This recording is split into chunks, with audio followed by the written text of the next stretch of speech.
Quality और consistent performance के लिए सिर्फ सिल्वर पंप्स एंड मोटर्स, नाम याद रखना। જયંતિભાઈ સરદારાની તબિયત સુધરતા તેમને રજા આપવામાં આવી છે અને તેઓ ફરીથી પોતાની ઓફિસે કાર્યરત થયા છે.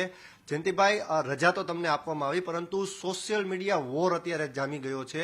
અને શા માટે તમને આટલા દિવસ ત્યાં હોસ્પિટલમાં રાખવામાં આવ્યા? હોસ્પિટલ ઉપર પણ સવાલ ઉભા કરવામાં આવી રહ્યા છે.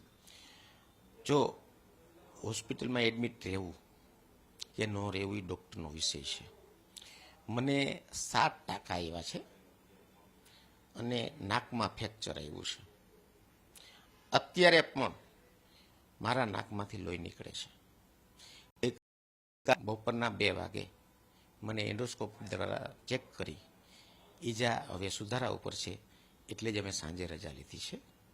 હવે જેને ખોટું જ બોલવું છે એને તો કોઈ પહોંચવાનું નથી. એ તો ગમે એવા ગબારા ચલાવવાના છે અને એ ગબારા ચલાવવામાં એ પંકાયેલા છે. પીઆઈ સંજય પાદરિયાએ તમારી વિરુદ્ધ અરજી કરી છે કે ખરેખર તથ્ય તપાસો, જયંતિ સરદારા વ્યક્તિ ખોટા છે. હવે ખોટું ને સાચું એ મને ખાતા ઉપર ભરોસો છે. જે પોલીસને તપાસ અધિકારીને સોંપી છે એ ન્યાય આપશે. કોઈએ અત્યાર સુધીમાં ક્યાંય ખોટી કલમો લગાડી છે? હું કહું અને કલમો લાગી છોડી જાય છે? પોતે ખુદ એક પોલીસ અધિકારી હોવા છતાં આવા ખોટા આક્ષેપો કરે છે અને આક્ષેપો કરી અને પબ્લિક અને સમાજને ગેરમાર્ગે દોરે છે. ખાસ ખોડલધામ અને સરદારધામ બંનેના જે ટ્રસ્ટીઓ છે એ પણ નિવેદનો આવી ચૂક્યા છે કે વ્યક્તિગત લડાઈ છે, ધામને વચ્ચે ન લ્યો. આપ શું માનો છો, ધામને વચ્ચે લેવું જોઈએ કે વ્યક્તિગત લડાઈ છે? ચર્ચા તે દિવસે સરદારધામની થઈ હતી, એટલે મારે સરદારધામ કે ખોડલધામને વચ્ચે લેવાની વાત નથી. પણ એણે જે મને કીધું એ પ્રમાણે એ એમ કહે છે કે જે લોકો સરદારધામમાં કામ કરે છે એ બધા સમાજના, લેવા પટેલ સમાજના ગદ્દારો છે.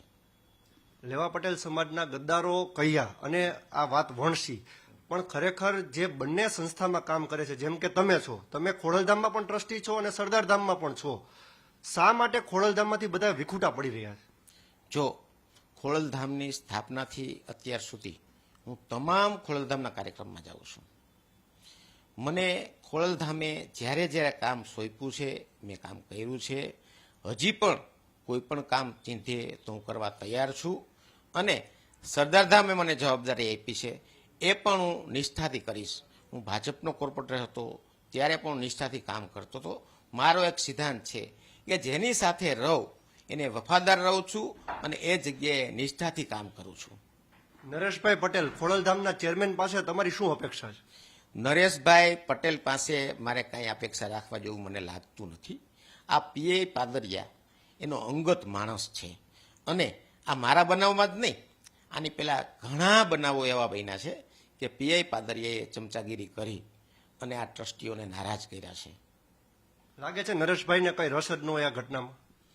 દર વખતે લોકો એમ કહે છે કે બનાવ બને એટલે નરેશભાઈ બહાર ગામ વયા જાય છે. ખરેખર એ જર્મની છે એવી વાત પ્રવક્તા કરી રહ્યા છે. આપ માનો છો કે પ્રવક્તાએ પણ કહ્યું છે કે આવીને સીધા તમને મળવાના? જર્મની ગયા હોય કે બીજે ગયા હોય મારે કાંઈ ચર્ચા થઈ નથી.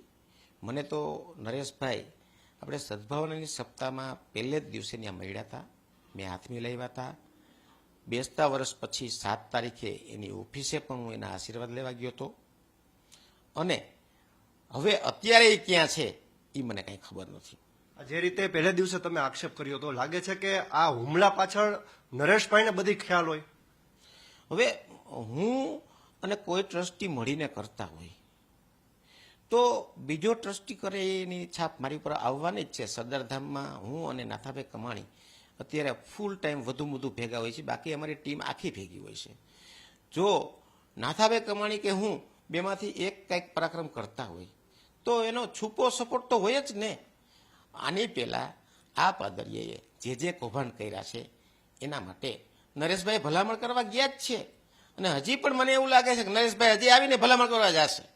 આ પાદરિયાની ભલામણ કરવા માટે સીપીને ખોડલધામના ટ્રસ્ટીઓ ગયા હતા તો એ સપોર્ટ જ છે ને. કા મને કોઈ ખોડલધામનો એક પણ ટ્રસ્ટી મળવા નથી આવ્યો? મને ખાલી પાટીદાર સમાજ નહીં, અન્ય સમાજો પણ ખૂબ સારીથી ઓળખે છે. હું કેટલી સેવાકીય પ્રવૃત્તિ કરું છું એ આખું ગામ જાણે છે. અને પાદરિયા આખા ગામને લૂંટે છે, એમાં ખાસ કરીને પાટીદારના અભણ અને અબૂધ લોકોને લૂંટે છે, એ પણ ગામ આખું જાણે છે. તો નરેશભાઈને હું કેમ ગમતો નથી અને પાદરિયા ગમે છે, મારો એ પ્રશ્ન છે.